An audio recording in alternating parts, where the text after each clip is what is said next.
Olá, seja muito bem-vindo ao quarto bloco da nossa aula número 4 sobre direito societário aqui no CPIUD. Nós vamos dar sequência ao nosso estudo agora, falando sobre a empresa simples de crédito, ou simplesmente ESC. A empresa simples de crédito, ela está prevista na Lei Complementar 167 de 2019. Então, vamos ver aqui os principais aspectos que nos remetem a essa chamada ESC. Então, vejam que o próprio artigo 1º já esclarece que a empresa simples de crédito, ou simplesmente ESC, como nós vamos nos referir agora, ela seria uma empresa de âmbito municipal ou distrital, com atuação exclusivamente no município de sua sede ou no município limítrofe, o mesmo se aplicando ao Distrito Federal e municípios limítrofes, destina-se à realização de operações de empréstimo, de financiamento e de desconto de títulos de crédito, exclusivamente com recursos próprios, tendo como contrapartes microempreendedores individuais, microempresas, empresas de pequeno porte. Então, aqui no artigo 1º, a gente já tem questões muito importantes. A ESC, ela tem uma atuação que é exclusiva, uma atuação exclusiva no município de sua sede ou no município limítrofe, o mesmo se aplicando ao Distrito Federal. Então, essa é a primeira questão importante. Segunda questão importante: qual o objeto da ESC? O que ela pode fazer? O que ela faz? Ela se destina à realização de operações de empréstimo, de financiamento e desconto de títulos de crédito. E uma terceira questão importante: somente em favor de.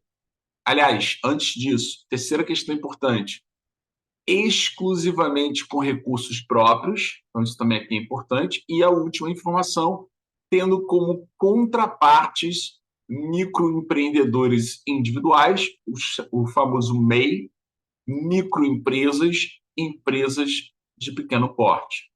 Então, aqui são 4 pontos importantes. 4 pontos que nós temos que ter atenção. Então, quais são esses pontos? Então, vamos ver exatamente esse cenário agora. Primeiro, âmbito territorial de atuação,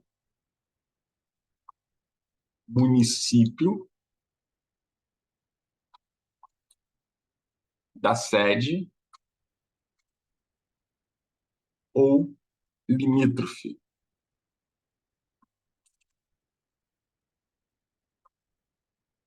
DF também. Segundo ponto importante, ela se dedica, explora, né, destina-se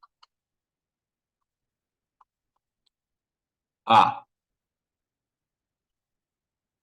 aqui, ó, operações de empréstimos, de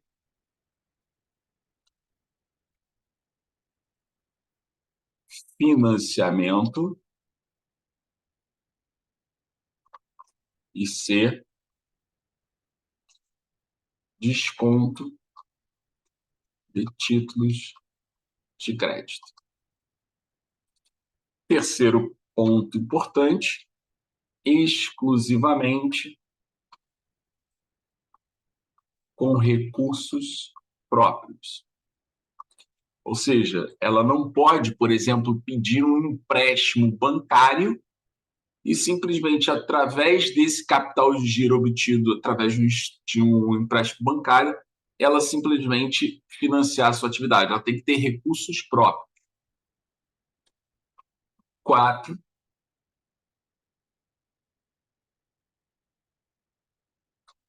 âmbito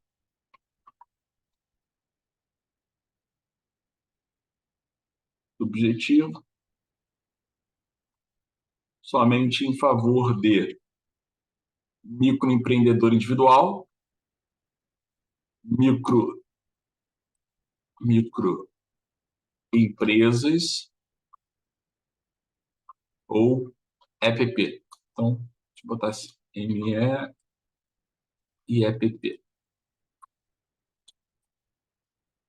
Bom, então esses 4 pontos são absolutamente importantes, porque você já sabe qual é o âmbito de atuação territorial. Então, se eu tenho uma ESC sediada no município, por exemplo, de Vitória, ela pode atuar, por exemplo, em Vila Velha, Guarapari, são municípios limítrofes, né? Agora, você não pode, aliás, Guarapari, deixa eu corrigir aqui, né? Vitória e Vila Velha, eu tenho propriedade para falar. Agora, Guarapari, eu vou tirar de cena para não cometer aqui um erro, né? Vai que tem alguém do Espírito Santo aí e o pessoal vai me corrigir. Então, vamos deixar de lado. Fico em dúvida, né, se é município limítrofe Guarapari.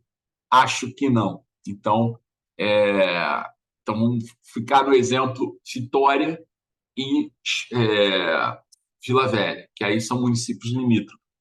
A gente tem Niterói, no Rio de Janeiro, município limítrofe, Rio de Janeiro, por exemplo. Isso é um município limítrofe. Agora, eu não posso ter uma ESC sediada em Vitória atuando, por exemplo, no Distrito Federal. Então, não pode. O que ela pode fazer? Ela se dedica a quê? A realizar empréstimos, financiamento e desconto de títulos de crédito. Mas em favor de quem? Em favor apenas de microempreendedores individuais, microempresas e empresas de pequeno porte. Então, são exclusivamente com recursos próprios. Então, aqui a gente tem 4 pontos importantes em relação à ESC. Vamos seguir aqui, vou tirar só o que a gente anotou e vamos passar para o artigo 2º. O artigo 2º diz que a ESC ela deve adotar a forma de empresa individual de responsabilidade limitada. Na verdade, isso aqui não existe mais, como a gente sabe, né? Então, a forma de EIRELI, apesar de estar ainda no artigo 2º, na prática não existe mais, desde a Lei 14.382 de 2022, a EIRELI desapareceu do nosso ordenamento jurídico. Então, ela não pode adotar a forma de EIRELI, embora esteja escrito ali ainda, não é mais possível EIRELI. Mas pode ser empresário individual ou sociedade limitada. Então, só tem 2 formas jurídicas para a exploração de uma ESC hoje, né? Ou vai ser através do empresário individual, ou vai ser através da sociedade limitada.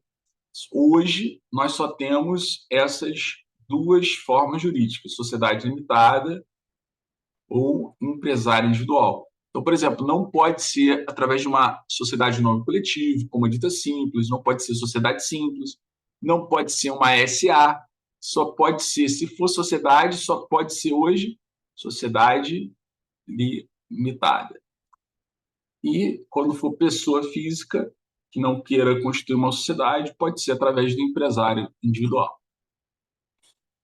Constituída exclusivamente por pessoas naturais. Então, a sociedade limitada aqui vai ter uma restrição. Ó. Essa sociedade limitada, quando for escolhida a sociedade limitada, só pode ser sócio, pessoa física. Não pode ter pessoa jurídica como sócia.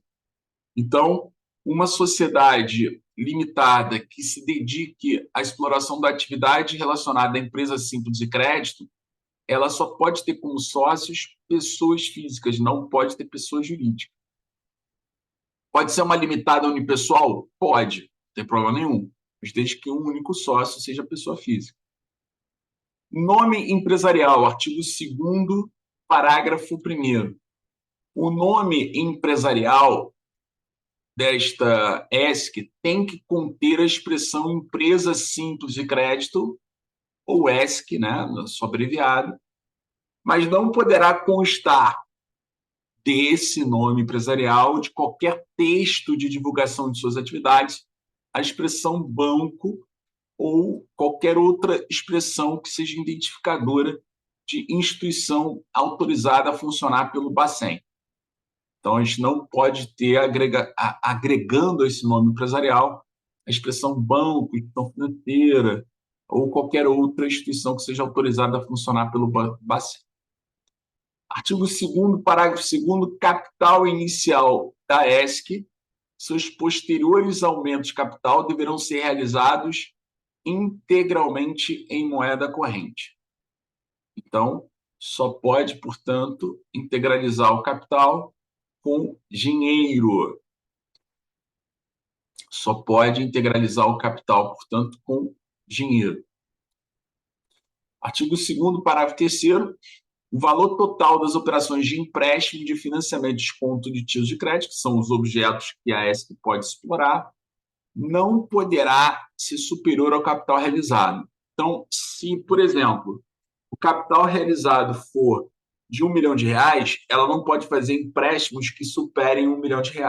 Essa é a ideia do parágrafo 3º. Parágrafo 4º, a mesma pessoa natural não poderá participar de mais de uma ESC, ainda que seja localizada em municípios distintos ou sob a forma de filial. Não pode, só pode participar de uma única ESC. É vedada à ESC a realização de artigo 3º, inciso 1º, qualquer captação de recursos em nome próprio de terceiros sob pena de enquadramento no crime previsto no artigo 16.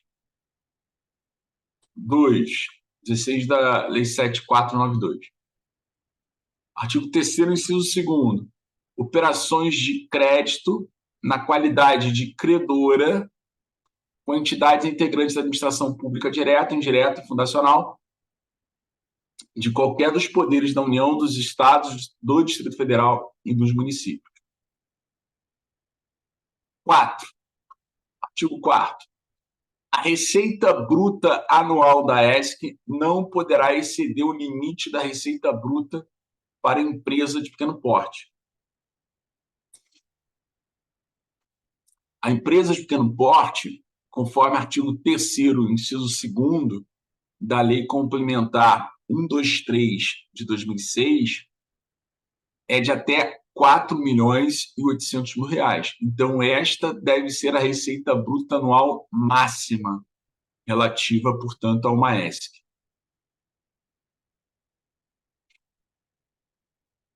Artigo 5º. Nas operações referidas no artigo 1º desta lei, devem ser observadas as seguintes condições. Inciso 1º. A remuneração da ESC somente pode ocorrer por meio de juros remuneratórios. Então, essa é a forma como ela vai ganhar dinheiro. Vai ser através de juros remuneratórios. Vedada a cobrança de quaisquer outros encargos, mesmo sob a forma de tarifa. Então, a única coisa que ela pode cobrar é juros remuneratórios. A formalização do contrato deve ser realizada por instrumento próprio, cuja cópia deve ser entregue à contraparte da operação, então tem que ser um contrato escrito. Movimentação dos recursos deve ser realizada exclusivamente mediante débito e crédito em contas de depósito de titularidade da ESC, da pessoa jurídica contraparte da operação. Parágrafo 1º. A ESC poderá utilizar o Instituto da Alienação Fiduciária em suas operações de empréstimo, de financiamento e desconto de títulos de crédito. Parágrafo 2º. A ESC deverá providenciar anotação em banco de dados de informações de adimplemento e de inadimplemento de seus clientes, na forma da legislação em vigor. Parágrafo 3º. É condição de validade das operações de que trata esse artigo, o registro delas em entidade registradora autorizada pelo Bacen do Brasil ou pela Comissão de Valores Mobiliários. Parágrafo 4º. Não se aplicam à ESC as limitações de cobrança de juros previstas na Lei da Usura, no artigo 591 do Código Civil. Elas estão fora do alcance da Lei da Usura. Artigo 6º, perdão. É facultado ao Banco Central, não constituindo violação do dever de sigilo, o acesso às informações decorrentes do registro que trata o parágrafo 3º do artigo 5º, desta lei complementar. E o parágrafo e o artigo 7º, as ESCs estão sujeitas ao regime da recuperação judicial e extrajudicial e ao regime falimentar. Então, elas podem pedir recuperação judicial e também estão sujeitas à falência. Além da ESC, também é interessante aqui a gente lembrar que nas sociedades cooperativas a gente encontra algumas características que são próprias desse modelo societário. Então, o artigo 1094 do Código Civil é um artigo importante para as provas objetivas, porque fala aqui de algumas características das sociedades cooperativas, lembrando que as sociedades cooperativas têm uma lei própria também, e a lei especial das cooperativas, ela também acaba reproduzindo essas características que estão refletidas nesses incisos. Eu vou destacar algumas. Então, cai bastante em prova o inciso primeiro, porque o 1094.1 diz que a sociedade cooperativa ela pode dispensar o capital social, o que não é possível em nenhuma outra sociedade, isso é uma característica importante, ela pode não ter capital social, ou se ela tivesse, capital social pode ser variável. Interessante isso, é uma característica própria das cooperativas. Também é importante aqui lembrar do inciso 4º, intransferibilidade das cotas do capital a terceiros estranhos à sociedade, ainda que por herança, isso também é importante. Também é interessante aqui o inciso 6º, direito de cada sócio a um só voto nas deliberações, então não existe a figura do voto plural nas cooperativas. Então, esses são incisos mais relevantes. Vocês vão ver todos os incisos, obviamente, porque eles podem ser cobrados na sua prova objetiva. Também é interessante sobre as cooperativas o artigo 1095, porque o 1095 ele aqui trabalha com a questão envolvendo a sociedade cooperativa e a responsabilidade dos sócios. A responsabilidade dos sócios, conforme o parágrafo 1º, pode ser limitada e no parágrafo 2º pode ser ilimitada. Então, isso vai ficar estabelecido, né, no Estatuto da Cooperativa. Sobre o direito societário ainda, é interessante aqui a gente lembrar conceitos que estão no Código Civil que fala das sociedades coligadas. Bom, o que é uma sociedade coligada? A coligada, de maneira geral, de maneira genérica, significa aquelas sociedades que, em suas relações de capital, elas são controladas, filiadas ou de simples participação. Então, de maneira geral e ampla, eu falo de sociedades coligadas. Então, quando eu estou falando de maneira geral e ampla, eu estou me referindo às sociedades que são controladas, filiadas ou de simples participação. Mas por que eu estou falando assim, coligada de forma geral? Porque existe a coligada estrito sensu. Coligada estrito sensu está no artigo 1099. O coligada estrito sensu é sinônimo de filiada. Então, quer dizer, o legislador que repetiu, ele no 1097, ele diz o que é uma sociedade coligada, e aí depois, no 1099, ele fala da coligada estrito sensu como sinônimo de filiada. Isso confunde. O que é uma coligada? Depende, você está falando de uma maneira geral? De maneira geral, significa controlada, filiada e simples participação. Se você está falando de maneira específica, o coligada é sinônimo de filiada.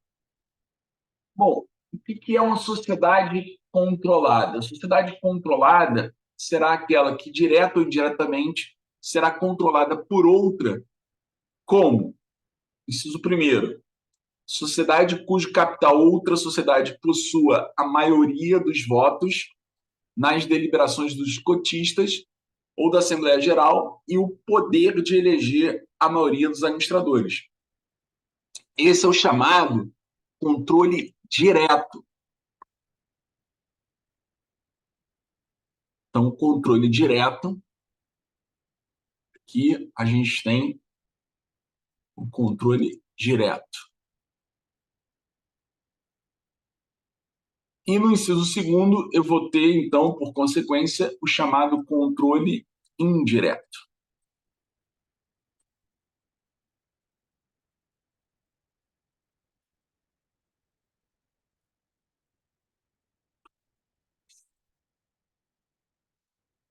Então, controle direto e controle indireto. Controle direto é quando uma sociedade tem cotas da outra sociedade. Então, a sociedade A tem cotas da sociedade B que são suficientes para ele ter a maioria dos votos nas deliberações dos cotistas e ele pode, por isso, também indicar a maioria dos administradores.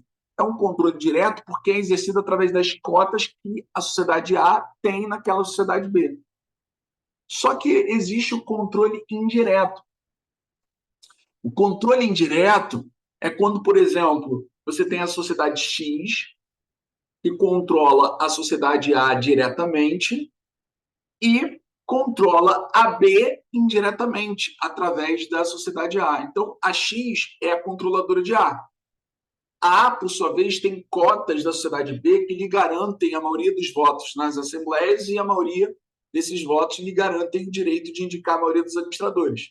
Então, a é controladora direta da B, só que como a A é controlada pela X, a gente diz que a X controla indiretamente a C. Por que indiretamente? Porque ela não tem, a X não tem cotas da C, mas consegue controlá-la através da propriedade A, que é sua controlada.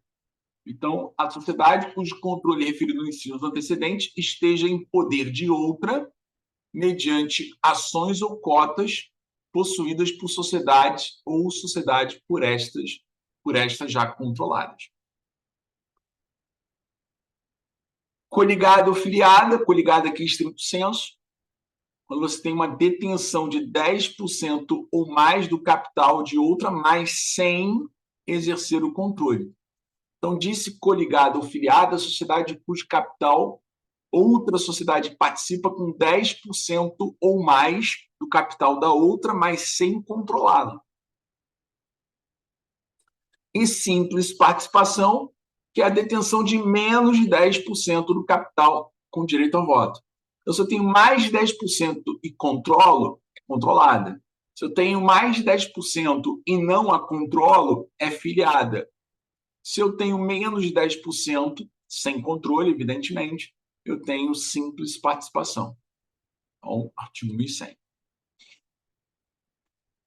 Também as formas de reorganização societária são interessantes. Por exemplo, a transformação. O que é a transformação?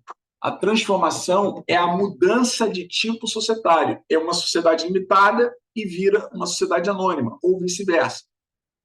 Essa transformação, que é essa mudança de tipo societário, é importante que você saiba, isso cai em prova objetiva, que essa transformação ela vai independer da dissolução ou liquidação. Primeiro ponto. E segundo ponto, se não estiver prevista no contrato, vai depender do consentimento de todos os sócios. A incorporação. A incorporação é a absorção de uma ou várias sociedades por outra. Então, haverá, nesse caso, a sucessão em todos os direitos e obrigações e deve ser aprovada essa operação de incorporação por todas as sociedades envolvidas. A incorporadora, então, declarará extinta a incorporada e promoverá a respectiva averbação no registro próprio. A fusão é a união de sociedades para que seja formada uma nova sociedade. Então, as sociedades envolvidas serão extintas e a nova sociedade irá suceder os direitos e obrigações. E a cisão? A cisão é a divisão integral ou parcial de uma sociedade, com a absorção do patrimônio por outro. A cisão integral vai representar a extinção da sociedade, porque ela vai verter todo o seu patrimônio para outra sociedade. Na cisão parcial, a sociedade transfere apenas parte do seu patrimônio. Então, a A, ela continua existindo, ela só transfere parte do seu patrimônio para B.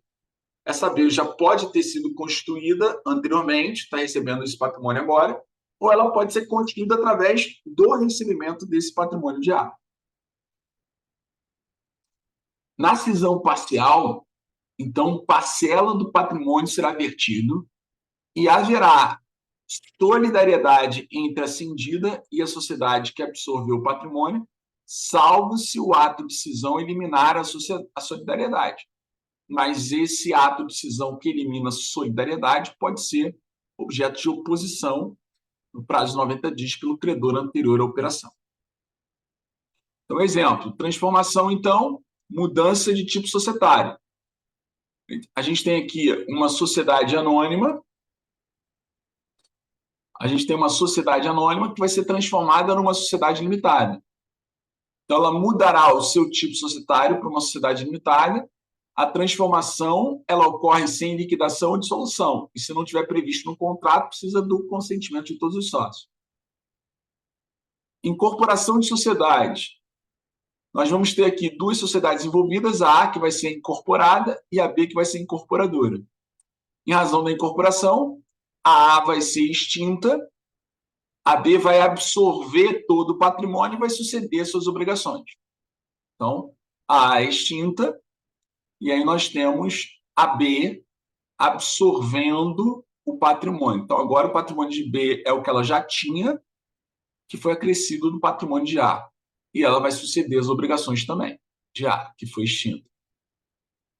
Fusão de sociedades é a união de sociedades. Então, A e B vão fazer uma fusão, e ao realizar essa fusão, as duas vão desaparecer, dando lugar a uma nova sociedade, que é a C, né? Esse exemplo. E essa C ela é fruto da união do patrimônio de A e B, e que vai suceder também as obrigações que eram de A e B. A cisão ela pode ser integral ou ela pode ser parcial. Cisão parcial, parte do patrimônio de A vai ser transferido para B. Então, na cisão parcial, nós temos aqui parte do patrimônio de A sendo transferido para B. Então, a ela transferiu parte do seu patrimônio, essa parte aqui foi transferida para B. As duas coexistem. A princípio, existe uma solidariedade, o ato de cisão pode eliminar essa solidariedade, mas o credor anterior a essa operação pode opor, ou melhor, fazer uma oposição à eliminação dessa solidariedade no prazo de 90 dias. E na cisão integral, a sociedade A vai transferir todo o seu patrimônio para B. Então, a A ela vai, portanto, deixar de existir, tá bom? Então, a A deixa de existir. Bom, a B sucede as obrigações, evidentemente, sucede os direitos e as obrigações que eram de A. Então, cuidado com essas questões que envolvem, né, esses temas que nós trabalhamos. Então, fiquem atentos com todos esses pontos que nós aqui revisitamos nessa aula número 4. Vamos, então, fazer alguns exercícios sobre os temas que foram abordados aqui em sala de aula. Começar, então. Vamos fazer o primeiro exercício. Sobre as sociedades despersonificadas, é correto afirmar. Então, aqui a gente vai buscar a alternativa que seja considerada correta. Vamos lá. Primeira questão, primeira letra A. O contrato social da sociedade em conta de participação produz efeitos somente entre os sócios, e a eventual inscrição de seu instrumento em qualquer registro confere personalidade jurídica à sociedade. Então, a letra A ela está errada, porque, na verdade, né, não confere. Aqui está escrito confere, mas, na verdade, é não confere. Então, ela nunca vai ter personalidade jurídica, artigo 993 do Código Civil. Seguindo, letra B. Na sociedade em comum, todos os sócios respondem subsidiariamente e ilimitadamente pelas obrigações sociais, excluídos do benefício de ordem aquele que contratou pela sociedade. Também está errado, porque diz que aqui seria uma responsabilidade subsidiária, quando, na verdade, o 990 fala em solidariedade. Letra C. A sociedade em conta de participação não tem nome empresarial. Então, aqui, artigo 1162 do Código Civil. E a letra D, a sociedade em conta de participação poderá utilizar firma ou denominação acrescida da expressão sociedade em conta de participação. Então, isso está errado, porque, como a gente já sabe, ela não poderá ter nome empresarial. Não tem nem firma, nem denominação. Então, aqui, gabarito, portanto, letra C. Vamos para a próxima, segunda. Questão que caiu na prova do Distrito Federal, banca Sebrasp. Com relação às sociedades em conta de participação, assinale a opção que seja correta, né? Então, vamos aqui. Letra A. Em caso de falência do sócio participante, ocorrerá a dissolução da sociedade e a liquidação da respectiva conta, cujo saldo constituirá crédito quirografário. Então, essa aqui está errada, porque isso não acontece na hipótese de falência do sócio participante, e sim do sócio ostensivo. É o artigo 994, parágrafo 2º. Letra B. O sócio ostensivo tem a faculdade de admitir novo sócio, independentemente do consentimento expresso dos demais. Então, aqui também está errado, porque o sócio ostensivo não tem a faculdade de admitir novo sócio. Não, ele não pode admitir novo sócio, salvo com consentimento expresso dos demais. 995. Letra C. O contrato social produz efeitos somente entre os sócios, apenas até a eventual inscrição de seu instrumento em qualquer registro, momento em que a sociedade passará a possuir personalidade jurídica. A gente está falando de sociedade em conta de participação. Então, sociedade em conta de participação, ainda que o contrato seja levado para arquivamento no registro próprio, não adquirirá personalidade jurídica. Então, não vai adquirir personalidade jurídica, como diz o artigo 993 do Código Civil. Então, também está errado. Tá?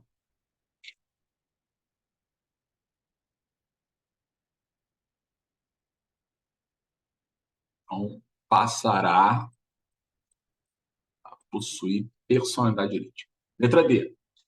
A liquidação da sociedade em conta de participação se rege pelas normas relativas à prestação de contas, na forma da lei processual. Está certo? Artigo 996 do Código Civil. E letra E, os bens sociais respondem por ato de gestão apenas do sócio ostensivo. Então, aqui não há bens sociais, o que nós temos, na verdade, é um patrimônio especial que está previsto lá no artigo 994 do Código Civil. Então, quando a gente abre lá o artigo 994 do Código Civil, lá está disposto que a contribuição do sócio participante constitui, quando o sócio ostensivo, patrimônio especial, objeto da conta de participação relativa aos negócios sociais, e a especialização patrimonial somente produz efeitos em relação aos sócios. Então, não há, portanto, essa regra, então a resposta seria a letra D. Então, gabarito, letra D. Vamos para a próxima. Promotor de justiça. Sobre a sociedade em comum, é correto afirmar. Então, sobre a sociedade em comum, é correto afirmar. Vamos lá. Os sócios, nas relações com terceiros, somente poderão provar a existência da sociedade por escrito, mas nas relações entre si poderão prová-la de qualquer modo. Está errado. Nas relações com terceiros e também nas relações entre si. Então, não pode prová-la de qualquer modo, tem que ser por escrito também nessa hipótese, não só com terceiros, mas também na relação entre si. Artigo 987 do Código Civil. Letra B. A sociedade, então, em comum, que a gente está respondendo sobre sociedade em comum, possui personalidade jurídica própria e distinta dos seus sócios. Não, ela é uma sociedade despersonificada. Letra C. Então, ela não possui. Então, não possui.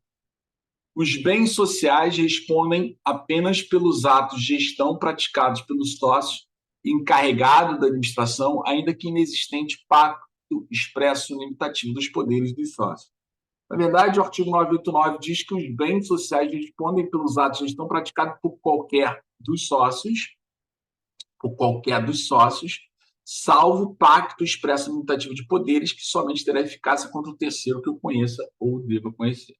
Então, apenas praticados pelos sócios encarregados da administração? Não. Então, seria por qualquer dos sócios. Então, aqui tem o erro. Né? Os bens e dívidas da sociedade constituem patrimônio especial do qual os sócios são titulares em comum. Então, aqui, artigo 988, é a resposta, letra D. Todos os sócios respondem solidária e limitadamente pelas obrigações sociais, garantido o benefício de ordem àquele que contratou pela sociedade. Aqui está errado, porque, na verdade, tá? Aquele que contratou pela sociedade, não, aquele que não contratou. Então, aquele que não contratou pela sociedade. Artigo 990 do Código Civil. Então, aqui o gabarito, letra D. Vamos a mais uma questão. Então, assinale a opção incorreta. Então, vamos marcar a opção incorreta. Tanto a sociedade irregular quanto a de fato compõem categorias da sociedade comum. Isso aqui, apesar de ser polêmico na doutrina, há entendimento, inclusive do STJ, no informativo 656, que confirma que tanto a sociedade irregular quanto a de fato compõem categorias da sociedade em comum. Mas isso é polêmico, isso aí não deveria estar numa prova objetiva, porque tem muitos autores, excelentes autores, que fazem a distinção entre sociedade de fato, sociedade irregular e sociedade em comum. Mas o STJ tem jurisprudência entendendo que são categorias de sociedade em comum. Então, por exemplo, um autor que não concorda com isso é o professor Marcelo Feres, que tem um livro Sociedade em Comum, onde ele faz a distinção entre sociedade comum, sociedade de fato e sociedade regular. Letra B. A letra B, na sociedade em comum, os sócios, nas relações entre si ou com terceiros, somente por escrito podem provar a existência da sociedade e também os terceiros deverão assim provar. Então, aqui está errado e é a resposta, né? É o gabarito, né? Por quê? Porque, na verdade, os terceiros têm liberdade. Então, aqui está errado. Artigo 987, eles não têm essa restrição. Sociedade irregular é aquela cujo contrato social não está inscrito no registro próprio ou, estando inscrito, o está de forma irregular. Isso aqui também é polêmico, dentro daquela linha do professor Marcelo Feres, mas é considerado correta para fins de provas objetivas. E sociedade de fato é aquela que nem mesmo possui contrato social escrito. Então, isso é, portanto, também considerado correto dentro dessa linha, mas é uma questão bem polêmica. Perfeito? Então, aqui o gabarito, letra B. Letra B. Então, fechamos aqui. Razão do tempo. Vamos fechar. Então, meus amigos, espero que vocês tenham gostado dessa aula. Depois, a gente vai dar continuidade com o direito societário. A gente ainda vai estudar sociedade limitada e sociedade anônima separadamente. Tá bom? Bons estudos para vocês e até a próxima aula.